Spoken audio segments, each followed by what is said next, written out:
Last year I moved in with my boyfriend and his dad. My boyfriend and I were in a long-distance relationship for a few years, and I moved across the country to be with him after I finished graduate school. Due to such considerable distance, I opted to sell my car and buy a new one after moving. When I did this, my boyfriend helped me out by loaning me some money to help pay the down payment, but I've since paid him back. Last week, my boyfriend's older sister, who lives in another state, visited and stayed in the house with us. This was my first time meeting her, and I thought she was very nice, but I didn't get to know her well.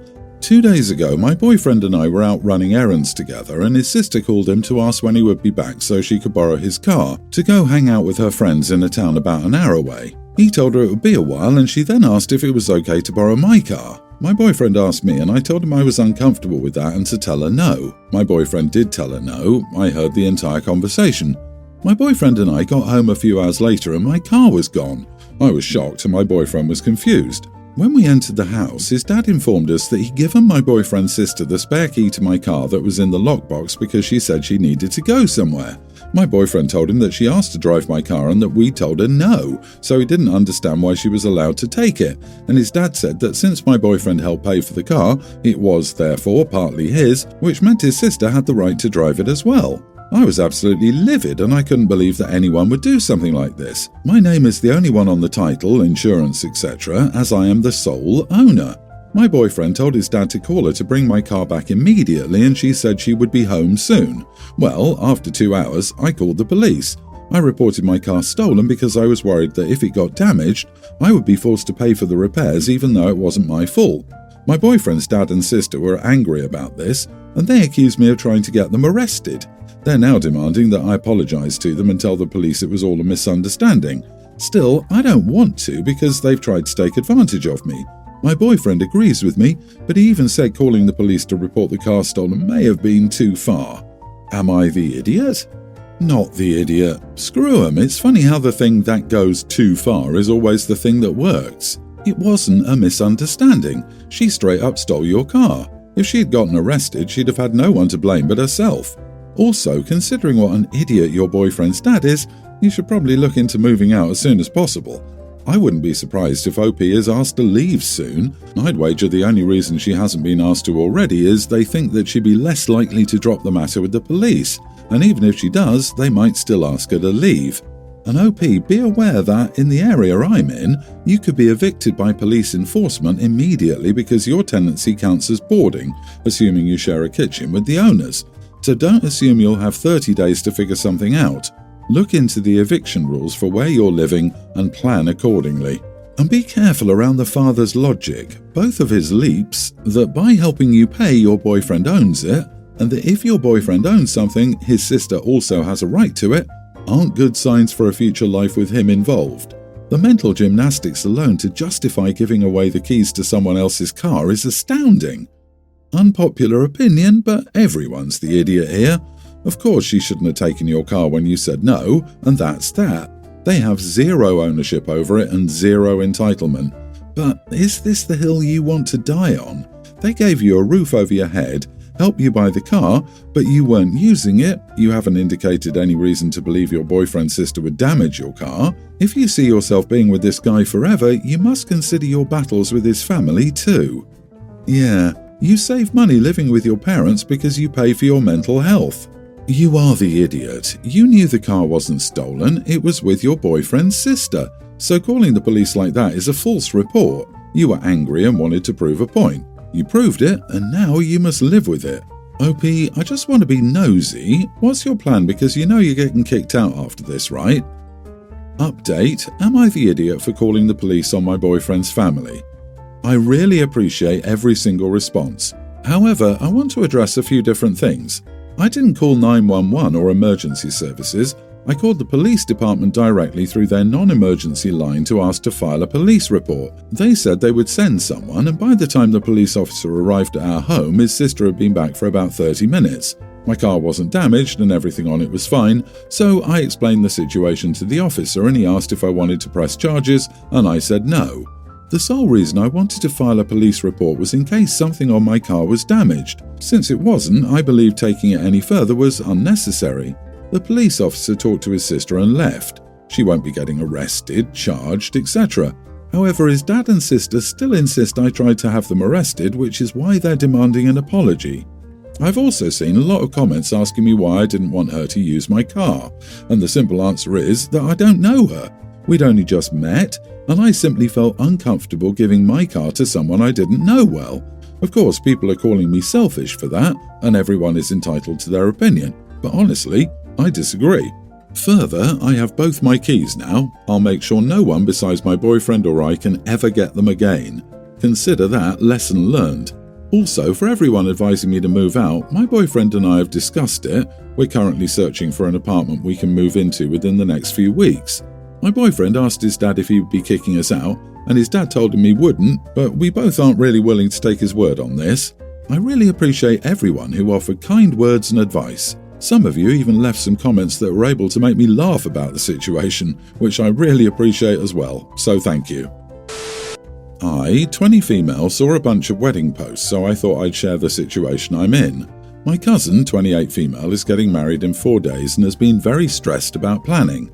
We aren't close, but we were at least friendly before this. So I was spending some time with my boyfriend 2 days ago. We just took a walk and stuff.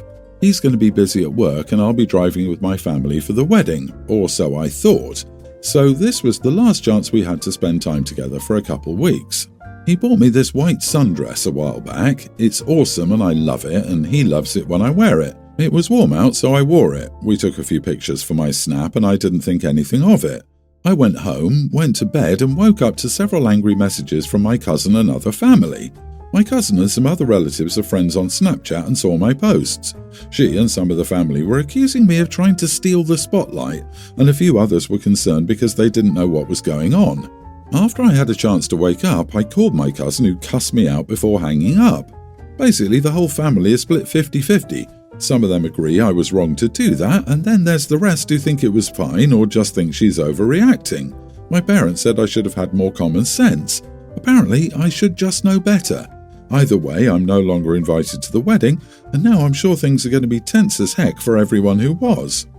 So, you posted 4 photos of yourself on your personal social media account of yourself wearing a cute white sundress 4 days before a relative gets married, and now half your family is in an uproar, the upcoming bride cusses you out, and you are uninvited to the wedding. Holy overreaction, Batman.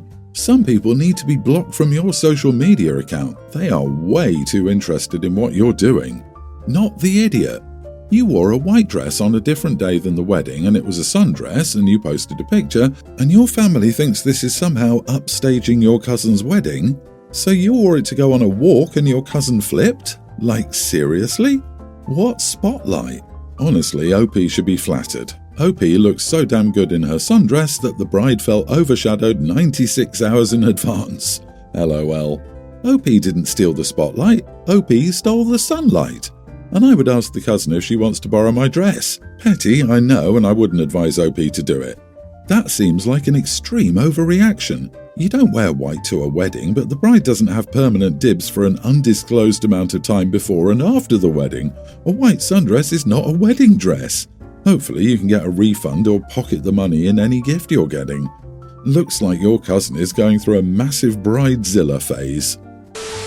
I'm a teen male. My dad married Ellen 10 years ago. Ellen had 4 kids from her first marriage, 2 boys and 2 girls. I'm not close to any of Ellen's kids. They hated me and my dad for the remarriage. I'd been told repeatedly by all of them that I'm not their family, not their brother, not their step-sibling. I am nothing. As far as they're concerned, I could be mauled by bears and left for dead, and they wouldn't do a damn thing to help me. And this was a direct quote from them. Ellen and I always had this weird relationship where I think she tried to be my mom. I say that because she made small attempts to be something to me, but then most of the time she was focused on her own kids and dismissing the whole we're not siblings thing. This is how they treat me. My dad has always been sort of absent. He works a lot and that is where his focus is. Ellen's oldest son is now getting married, and Ellen told him I needed to be a groomsman at his wedding.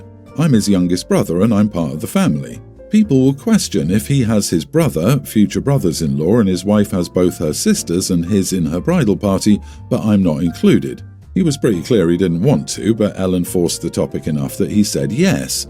Ellen had my dad tell me, and I told him I would not be a groomsman at the wedding of someone who hated me. Ellen was freaking out. asking how I could say I won't be my brother's groomsman. I was like, he's not my brother.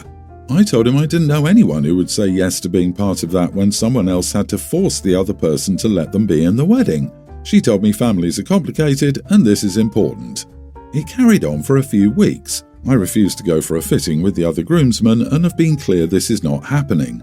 So Ellen breaks down and tells me her son's wedding needs me and I need to think of how bad it will look if I'm not part of it. I told her I don't give a crap about her son's damn wedding, that I'm not wanted there and I will not pretend otherwise. She said I should care as he's my brother. I told her to clean her ears out because someone who doesn't give a crap about me being mauled to death by bears is not going to care if I'm not at his wedding. I told her he has openly denied being anything to me and has made it clear I was never accepted as family, showing he doesn't care if people know he hates me and wants nothing to do with me. She told me I should at least care enough about her not to crap all over her son's wedding, and my vulgar language is something that I need to cut out. Am I the idiot? Not the idiot. Ellen's kids suck and Ellen and your dad suck. Ellen for never seeing how her kids treated you and your dad for being clueless about the whole thing. If Ellen's son didn't want you as his groomsman and you don't want to be his groomsman, there's no reason to force it. Did anyone ask the groom what he wanted before his mother dictated it? I need to think of how bad it will look if I'm not part of it. There we have it. I think she meant, I need to think of how bad she will look if I'm not part of it. If I were you, I would never attend a gathering where they were invited. However, if they genuinely need you, your brother should ask you to come after making an apology. I agree, it's about how bad she would look to your dad's side of the family. I'm guessing a few of your dad's family are invited.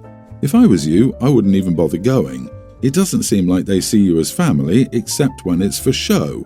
Seriously, the groom doesn't like you or want you as a groomsman. You don't like him. Just avoid the whole mess. There is zero need for OP to participate in her scheme to bolster a false reputation that she hasn't earned. Gift the stepbrother and his wife to be a can of bear spray with the message, "At least I'm a decent human being. After all the rejection and abuse you put me through, I may not like you, but I don't hope you're mauled and eaten by bears." I, 25 male, work a mundane office job in middle corporate America and spend most days hating whatever decisions I made to get me to this point. One of the people I'm closer with is Ash, 24 female.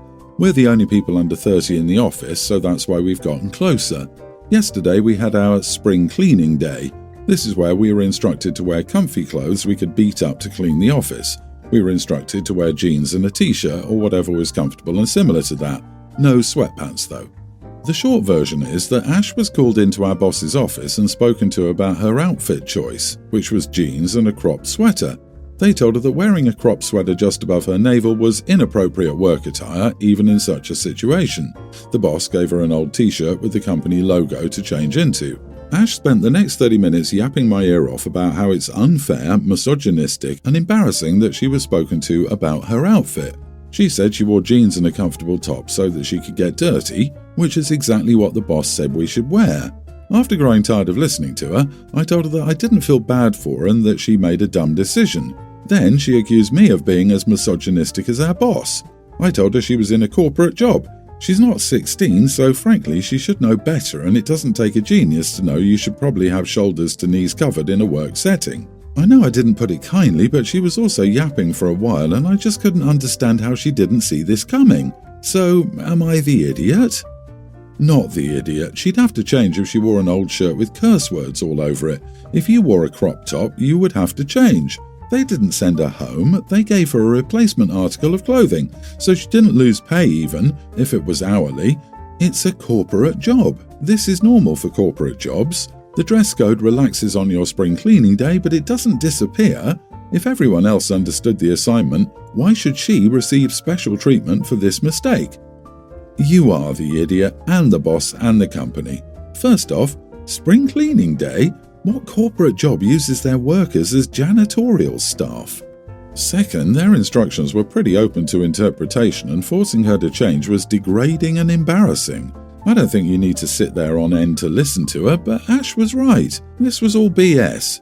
Oh, you two grow up. The only places of business where it's okay to wear clothes with an exposed midriff are bars and places with uniforms that are designed to show it. It's common sense that it's unacceptable in an office, even on the most casual Fridays.